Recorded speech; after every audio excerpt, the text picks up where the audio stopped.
If you are in USA and recently got laid off, then this video is for you. If you are in India and if you're willing to move to Canada, then this video is for you. If you want to know the update on what Minister of Immigration Mr. Sean Fraser said about immigration, then this video is for you. Recently there was a conference called Collision Tech Conference, and this tech conference is usually for knowledge sharing, company marketing and for tech networking. And in this conference, Mr. Sean Fraser, Minister of Immigration of Canada, he announced a very important news for all the H-1B visa holders in USA and all the other people who are willing to come to Canada. He said 3 things that we should know. Number 1 is 10,000 H-1B visa workers can work in Canada for almost any employer. That means कि if you have H-1B visa, you can apply for any job in Canada and you can stay there for 3 years. मुझे problem यही लग रहा है कि उन्होंने website में ये लिखा है कि this is a temporary programme. तो ऐसा नहीं होना चाहिए कि यू गो टू कैनेडा, ठीक है, you find a job there, you work there for 3 years and then suddenly पता चलेगा कि भाई ये प्रोग्राम बंद हुआ है, then again you have to go back to India. हाँ, देयर इज अ वे कि you can come again back to US, but you don't know कि how US government will treat to that. Number 2 is dependent of H-1B visas can also work in Canada. ये जो facility है you don't have it in USA.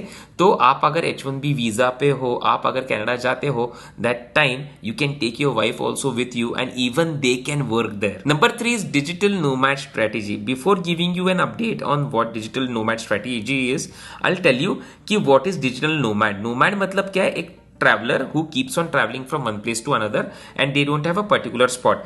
तो बहुत सारे countries है जो ऐसे डिजिटल नोमैड वीजा देते हैं, ठीक है. उनका कहना ये है, चलो पकड़ के चलो एक एग्जांपल देता हूं, बाली. इंडोनेशिया गवर्नमेंट का एक डिजिटल नोमैड वीजा कॉन्सेप्ट है. वो लोग क्या बोलते हैं, तुम लोग अगर कैनेडियन सिटीजन हो, यूएस सिटीजन हो, तुम लोग इधर आओ, इधर से काम करो, ठीक है, but you can not work there, you can not steal their jobs, right. You have to work for your US employer और कैनेडियन एम्प्लॉयर. मतलब देखो, मैं अगर यूएस सिटीजन हूं, जो कि मैं नहीं हूं, मैं H-1B पे हूं, मैं अगर जाता हूं बाली, उधर अगर रहता हूं, ठीक है, तो मैं ऑब्वियसली मुझे घर चाहिए. तो मैं इधर से जो कमा रहा हूं, यूएस से कमा रहा हूं, मैं वो बाली गवर्नमेंट को दे रहा हूं, क्योंकि मुझे घर चाहिए, बाहर तो नहीं रह सकता. तो उधर जाने के बाद मुझे खाना चाहिए, ठीक है. तो मैं यूएस का पैसा कमा रहा हूं और मैं बाली गवर्नमेंट में इन्वेस्ट कर रहा हूं, राइट. इन्वेस्ट नहीं, मतलब डाल रहा हूं, right. It's kind of expense to me, it's not an investment.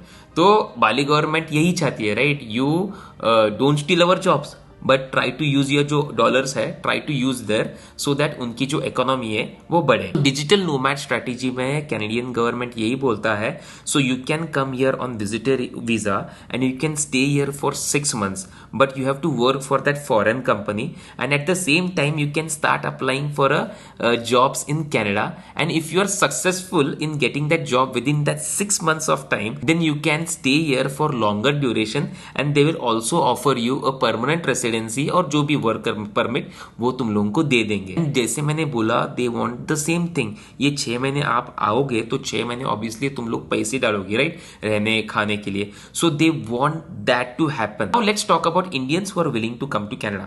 तो आप अगर कनाडा आते हो विजिटर वीजा पे, the first thing that you do is try to pick expensive city. Expensive नहीं यार, try to pick metro city, जैसे कि टोरंटो. मतलब देखो, यूजुअली लोग बोलते हैं कि don't try to take any metro city because उधर खर्च ज्यादा है. लेकिन द थिंग इज, जहां पे खर्च ज्यादा है उधर अपॉर्चुनिटीज ज्यादा है, उधर जॉब्स ज्यादा मिलेंगे. भले अभी स्टार्टिंग में तो पैसे थोड़े जाएंगे, लेकिन बाद में तुम लोग चेंज कर सकते हो once you have the work permit. तो पकड़ के चलो, you pick Toronto as your city. Toronto में अराउंड आपको $2,500 पर मंथ को लगेंगे. मतलब उनके कॉस्ट ऑफ लिविंग उतना ही है, थोड़ा महंगा है, but the thing is you will get job easily, क्योंकि हम लोगों के पास टाइम बहुत कम है. हम लोगों को जॉब लेना है within that 6 months. And the second thing is, if you are single तो शेयरिंग में रहो, जितना पैसे सेव कर सकता है उतना सेव करो.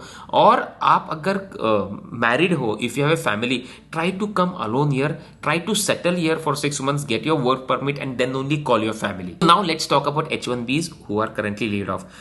Minister of immigration Sean Fraser ने तो डायरेक्ट यूएस की मार. We've been watching very closely what's been going on in the tech sector in the United States. उन्होंने बोला कि यूएस में बहुत सारे ले ऑफ हो रहे हैं, टेक ले ऑफ हो रहा है, इसलिए हम लोग कर रहे हैं. एक्चुअली इसलिए नहीं कर रहे हैं, इट इज जस्ट बिकॉज इनके पास वर्कर शॉर्टेज है, काम बहुत रहेगा और उनकी जो इकोनॉमी है ये भी थोड़ी जीडीपी ऑब्वियसली थोड़ी डाउन है, इसलिए वो सब कर रहे हैं। तो मैं यही बोल रहा हूँ कि आपका अगर जॉब गया है यूएस का तो व्हाट यू कैन ऐसा हो रहा है, तो what you can do is try to apply job in US as well as in Canada, right.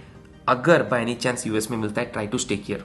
हाँ मुझे पता है आप कनाडा जाने का सोच रहे हो क्योंकि उधर पाथ ईजी है, लेकिन यूएस में ज़्यादा पैसा कमाओगे, मुझे ऐसा लगता है। This is advice what I can give, but there are a lot of other things, lot of good things in Canada too, so this is something a decision which you have to take.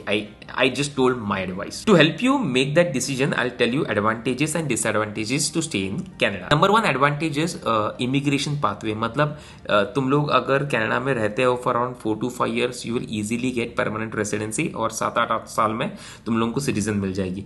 And second thing is healthcare system Canada का बहुत अच्छा है, it is cheap when you compare to USA. चलो बात करते हैं disadvantages to live in Canada. Number 1 is dollar rate. देखो US का डॉलर रेट आज की तारीख में अराउंड 81 कुछ तो है, एंड कनाडा का अराउंड $61 कुछ तो है। और सैलरीज भी देखो, न्यूयॉर्क में आप अगर जाते हो तो एवरेज सैलरी इज अराउंड 114,000, और अगर टोरंटो में जाते हो तो सैलरी अराउंड 97,000 कुछ है।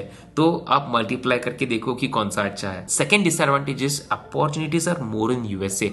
मतलब देखो metro cities in USA is around 24 and metro cities in Canada is around 19, और जहां पे ज्यादा मेट्रो सिटीज है वहां पे जॉब्स अपॉर्चुनिटीज बहुत। Number 3 is cost of living in USA is cheaper than cost of living in Canada, क्योंकि US का जो जीडीपी है इज अराउंड 71,000 एंड कनाडा का जीडीपी है इज अराउंड 51,000। ऑलराइट गाइस, तो यही था व्लॉग। आई जस्ट होप कि अगर आपका जॉब चला गया है तो आपको अच्छा जॉब दूसरी जगह डेफिनेटली मिले, एंड आई होप कि आपको अगर बहुत ड्रीम है कनाडा जाने की तो वो भी सफल हो।